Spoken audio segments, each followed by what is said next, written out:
یہ جو اعتراض کیا جاتا ہے کہ دنیا کہاں سے کہاں پہنچ گئی اور ہم وہیں کھڑے ہیں، تو بھائی یہ اعتراض مولانا لوگوں پہ مت کرو، یہ لبرل لوگوں پہ کرو جن کے ہاتھ میں یونیورسٹیاں ہیں، کالجز ہیں۔ مولانا لوگوں نے تو جو شعبہ شروع کیا اس کو الحمدللہ پورا کیے جاؤ، مدارس میں جا کے دیکھو طلبہ سب پڑھتے ہیں، امتحان کیسے اچھے ہوتے ہیں، اور جس فیلڈ میں وہ مہارت حاصل کرتے ہیں اس میں الحمدللہ ماہرین کی تعداد زیادہ ہے۔ ٹھیک ہے نالائق بھی ہوتے ہیں لیکن بڑے بڑے ماہرین پیدا ہو رہے ہیں اس میں۔ تو جو یونیورسٹیاں ہمارے ہاتھ میں ہی نہیں ہیں، ایک دفعہ میں نے بیان کیا تھا کہ یونیورسٹیاں علماء کے حوالے کر دو پھر دیکھو کیسے چلیں گی، تو کسی نے کہا ہاں جیسے مدارس کا بیڑا غرق کیا یونیورسٹیوں کا بھی بیڑا غرق کر دینا، یعنی ان کی رائے یہ تھی کہ ابھی یونیورسٹیوں کا بیڑا غرق نہیں ہوا ہوا۔ ٹھیک ہے نا،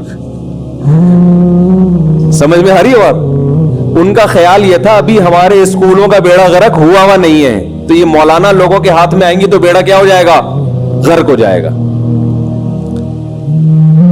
کیا آنکھیں، وہ قرآن کے الفاظ ہے نا فَإِنَّهَا لَا تَعْمَى الْأَبْصَارُ، آنکھیں اندھی نہیں ہوتی، وَلَكِنْ تَعْمَى الْقُلُوبُ الَّتِي فِي الصُّدُورِ، وہ دل اندھے ہو جاتے ہیں جو سینوں میں چھپے ہوئے ہیں، وہ دل اندھے ہو جاتے۔ ابھی میں پرسوں کی بات ہے، تھر گیا، پرسوں بھی نہیں کل، پرسوں گیا ہوں یعنی رات کو پہنچا ہوں تو کل وہاں ٹائم گزارا کچھ، تو وہاں میں نے دینی مدارس دیکھے، اسکولوں کا حال بھی دیکھا اللہ کی پناہ، اور دینی مدرسے بھی دیکھے۔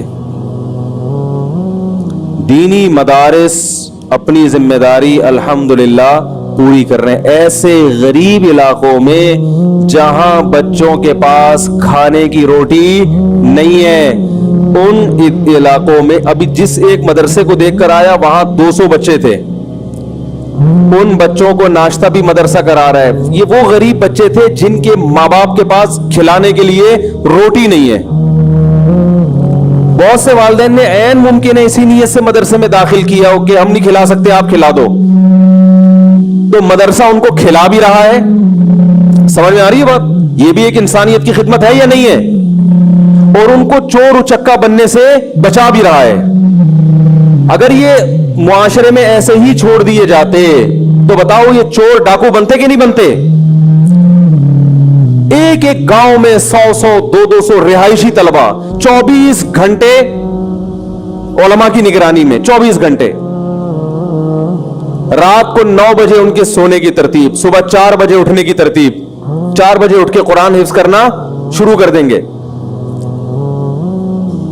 پھر ان کے کھیل کا وقت ہے، پھر ورزش کا وقت ہے۔ یہ وہ قوم کے پست ترین طبقہ جس کو سب نے نظر انداز کر دیا ہے، اس پست ترین طبقے کو کھلانا بھی پلانا بھی، اس کی تربیت کا بھی خیال کرنا، اس کی صحت کا بھی خیال کرنا اور اس کی تعلیم کا بھی خیال کرنا، یہ کام تو مدارس کر رہے ہیں۔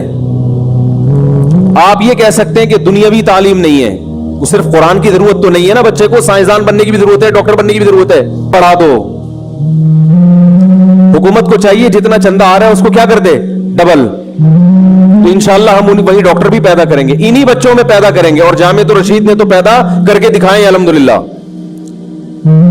گورنمنٹ کہتی ہے کہ دینی تعلیم کے ساتھ دنیاوی تعلیم بھی ہونی چاہیے مدرسوں میں، یہاں تک آپ بہت اچھی بات کرتے ہیں، ہمیں بھی سمجھ میں آتا ہے بھائی یہ بچے قرآن کے ساتھ اگر عصری علوم بھی پڑھ لیں گے تو سونے پہ سہاگا، تو آپ فوکس اس چیز کو کریں کہ یہ علماء بہت اچھا کر رہے ہیں کہ طلبہ پہ خرچ بھی کرتے ہیں، ان کی تربیت بھی کرتے ہیں، ان کو اخلاق بھی سکھاتے ہیں۔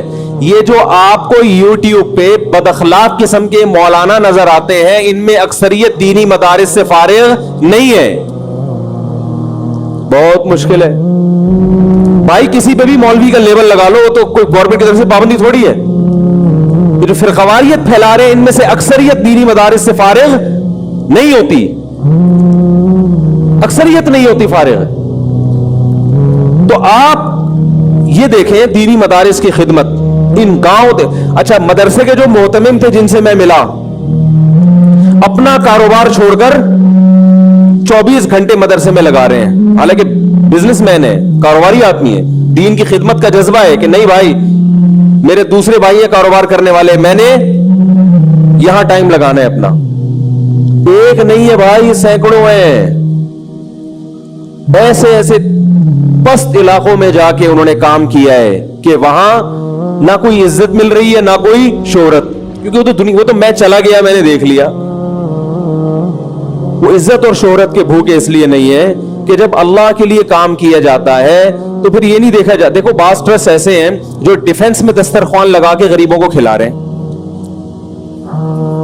کیونکہ ڈیفنس سے چندہ زیادہ آئے گا نا. کیا خیال ہے بھائی؟ ڈیفنس میں غریبوں کو کیا کیا جا رہا ہے؟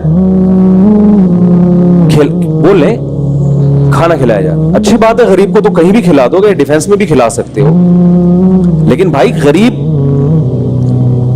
ڈیفنس میں کوئی تک بنتا ہے غریبوں کو کھانا کھلانے کا؟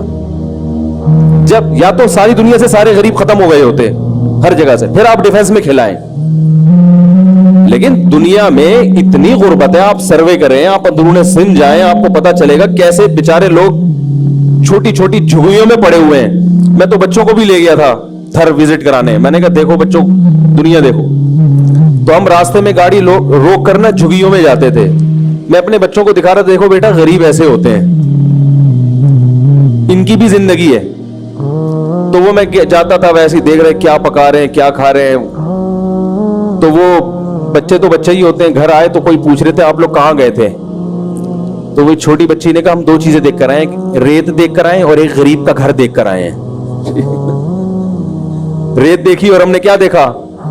غریب کا گھر دیکھا. تو میں نے کہا چلو یہ سبق تو اس کے ذہن میں بیٹھ گیا نا بچی کے, غریب کا گھر دیکھا تو اس کو اندازہ ہو گیا کہ غریب ایسے ہوتے ہیں. یہ غریب نہیں ہے جو ہم لوگ یہاں بیٹھے ہوئے ہیں, غریب تو وہ ہوتے ہیں.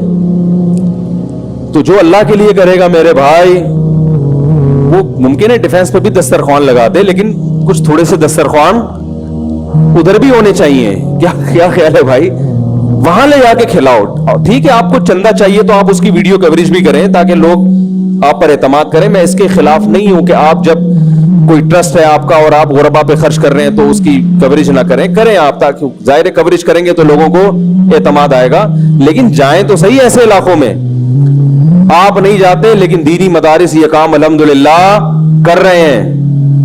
اور دینی مدارس نے ایک پلیٹ فارم دیا مالدار لوگوں کو کہ آؤ ادھر آ کے دیکھو, یہاں ہم روٹی بھی کھلائیں گے, ان کو اچھی تعلیم بھی دیں گے اور اپنی بساط کے مطابق اچھا انسان بنانے کی کوشش بھی کریں گے. کوشش اس لیے کہہ رہا ہوں کہ دیکھو کوشش کرتا ہے انسان, آگے اگلا بنے نہ بنے اس میں اس کے خاندان کا بھی دخل ہوتا ہے. بعض ایسے بچے بھی مدرسوں میں آ جاتے ہیں, گھر سے بھاگا ہوا چوریاں کر کے محلے میں پکڑا 10 دفعہ, انہوں نے اٹھا کے کہاں کر دیا, ہم سے سنبھل نہیں رہا تو چلو مدرسے کی ہیڈنگ. اب مدرسے والا اس کو بنائے گا تو وہ تربیت اسی حساب سے ہوگی نا, اس کے خاندان کے حساب سے. مدرسے میں نہ آتا تو ڈاکو بنتا, مدرسے میں آ کے کم از کم ڈاکو نہیں بنا, چوری پر ہی رہا ہے وہ. ٹھیک ہے نا. تو اب لوگ تو اسے کہیں گے دیکھو مدرسے کا بچہ ہے چور ہے, او بھائی جان یہ ڈاکو تھا, مدرسے میں آ کے تھوڑا پیچھے چلا گیا ہے. تھوڑا دیکھو ایک آدمی, ایک بچہ ہیروئن پیتا ہو, مدرسے والوں نے ہیروئن چھڑا دی, سگریٹ پہ آ گیا, اب وہ مدرسے سے فارغ ہو گیا, چھپ چھپ کے سگریٹ پی رہا ہے. لوگ کہتے ہیں یہ ہے مدارس, یہ ہیں علماء سگریٹ پی رہے ہیں. بھائی جان یہ جس خاندان سے آیا, اس کے ابا بھی چرسی تھے, ایسے لوگ ہوتے ہیں, اس کے دادا بھی چرسی تھے, کہ تو چرس کا بزنس تھا. یہ تو بہت نیک آدمی سے سگریٹ پی رہا ہے, مدرسے میں نہ جاتا کالج میں جاتا تو ہیروئن کا بزنس کر رہا ہوتا اس وقت. سمجھ میں آ رہی ہے بات؟ یہ کالج میں تربیت کا کوئی انتظام نہیں, بگاڑنے کا پورا انتظام ہے. یونیورسٹیوں میں بچے کو تباہ کرنے کا, یونیورسٹیوں میں کالجز میں فل انتظام ہے. یونیورسٹیوں میں جو بچے بچے ہوئے ہیں وہ کالج کی وجہ سے نہیں, وہ والدین کی وجہ سے بچے ہوئے ہیں. وہ یونیورسٹی یا کالج کی وجہ سے نہیں بچے ہوئے, کیونکہ وہاں تربیت تو ہے ہی نہیں. ٹیچروں کی تربیت نہیں ہوتی تو بچوں کی کہاں سے ہوگی؟ سب سے پہلے تو ادب ہے, ادب لیس بنایا جاتا ہے. ہم نے بھی کالج میں پڑھا ہے بھائی, ہمیں بھی پتا ہے, ہم بھی اسکولوں سے پڑھ کر آئے ہیں, ہم نے تو دیکھا ہے کہ کالج کی زندگی اور مدرسوں کی زندگی میں زمین آسمان کا فرق ہے. میں تعلیم کے خلاف نہیں ہوں, میں کیوں خلاف ہوں گا بھائی؟ تو قرآن مجید نے جس دینی علوم کی جہاں ترغیب دی ہے تو دنیاوی علوم کی بھی ترغیب دی ہے قرآن نے. ہم ماحول کے خلاف ہیں. ہم کہتے ہیں مدارس پر کیچڑ اچھالنا چھوڑ دو, مدارس کے خلاف بولنا چھوڑ دو, اپنے اداروں کو ٹھیک کرو, بلکہ ہمارے حوالے کر دو. انشاءاللہ کیسے لوگ پیدا ہوں گے, پھر آپ دیکھو کہ سائنسدان بھی پیدا ہوں گے انشاءاللہ, یہاں سے اچھے ڈاکٹر پیدا ہوں گے, ایماندار ڈاکٹر پیدا ہوں گے. اب بھی ہیں بہت سارے, لیکن اور اچھے ہو جائیں گے انشاءاللہ. میں نے دیکھا KPK کے ایک اسکول کی تصویر فیس بک پہ کسی نے شیئر کی, بچیاں بیٹھی ہوئی ہیں سامنے, میل ٹیچر پڑھا رہے ہیں ان کو, میل ٹیچر. وہ بچیاں بیچاری شرم سے نا سر نیچے کیے ہوئے, اور ساتھ والی کلاس میں لڑکے بیٹھے ہوئے, ان کو فیمیل ٹیچر پڑھا رہی ہے. اور فیمیل ٹیچر کی بھی اسٹائل سے لگ رہا ہے کہ اس کو پڑھاتے ہوئے, کیونکہ ابھی تو ایک نسل تک تو غیرت رہے گی نا,